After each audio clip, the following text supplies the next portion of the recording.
I've not watched a History Matters video in a while. We got, why did the world let India annex Goa? It's gonna be interesting to see how India got away with this and why the world just let them take it. Yeah, let's check this out, see what we got. After World War II, the global community, for the most part, came to the conclusion that invading your neighbours to take land wasn't okay anymore. Right. Yet, in 1961, India invaded the Portuguese overseas territory of Goa to incorporate it into the country, and right what the Indian government saw as a historic wrong. But given that India simply marched its army into the territory of a Western European nation, this raises a question. How did the world react to this, and why didn't anybody try to stop India? So, see, like, if it was kind of like right to or not right to history-wise, don't really know too much about it.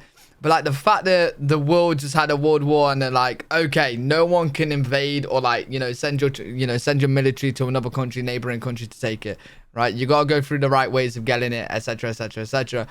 So yeah, interesting. As you'll know, India gained its independence from Britain in 1947 alongside Pakistan, and despite Britain being gone, there were other European countries which still held territory in the area. Right. France, for its part, ceded its lands to India in the 1950s, and India had hoped that Portugal would do the same. And so it asked if the country was open to handing Goa back and when it would do so. The Portuguese response was that they were happy to do that roughly 5 minutes after the heat death of the universe. And the reason that Portugal refused was that unlike Britain or France, the Portuguese government held no distinction between overseas territories and Portugal itself. Shockingly, the Indian government wasn't happy with this, and so built up its military on the border and started to hint that it would invade. The Portuguese knew that they couldn't resist, and so they turned to a third party to negotiate, the British. In a twist that would shock exactly 0 people, the Indian government wasn't willing to be lectured by their former colonial masters on what lands they were entitled to, and so relations got worse and India sanctioned Portugal. The Indian government continued with the diplomatic route until 1960 when it decided to just conquer the lands instead. In December 1961, the Indian army entered Goa, and in 2 days it had been overrun and the Portuguese garrison there had surrendered. So how exactly did the world react? Well, when the invasion occurred, the Soviet Premier Nikita Khrushchev was visiting the country, and along with the rest of the communist world, he congratulated the Indians on making their country whole again. With one notable exception, China. Because the response there was mostly non-existent because, well, they were busy planning for a thing.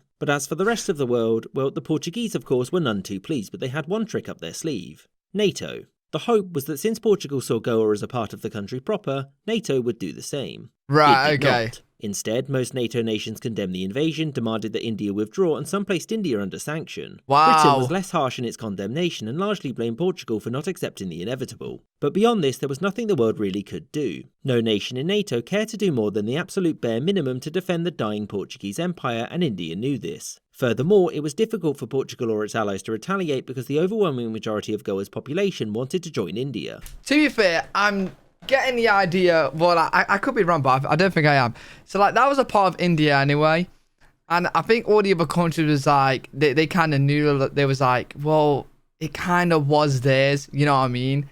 You don't really need it. It's not really, you know what I mean? So, like, after which there was nothing more to be done, and so everybody accepted it almost immediately thereafter. You should have accepted the terms or whatever. Being Portugal. And it wasn't until its dictatorship was overthrown by the military in the 1970s that the new government formally acknowledged the loss of Goa. After which, the two nations normalised relations and everybody moved on, and the annexation was largely forgotten. I hope you enjoyed this relations. Well, look at it, right? Portugal's over here. Hey, this is very rich coming from myself, which is British, and we have, like, I don't know, fucking countries all over the place, but, or did. But Portugal's over here. They had a tiny section here. It's kind of India's. Do you know what I mean? It's kind of theirs. They ask you politely, and then you say no, and you know what I mean? It's not right or wrong. They should have gone by. They should never send troops to a neighboring country. They should have done it the right way, but you denied. So, yeah. We moved on, and the annexation was largely forgotten. Right. I actually enjoy watching these History Matters videos. I forgot how good they were. They're short and sweet. If you guys want more of these, let me know what you guys want to see from me. Make sure you guys leave a thumbs up on the video so I know you guys are enjoying the videos. Also, if you want to subscribe, I appreciate that as well. I'm going to be posting a lot more content on my Patreon that I can't upload to YouTube. If you guys want to have a look at that, it's in the description as well. And I'll see you all in the next video.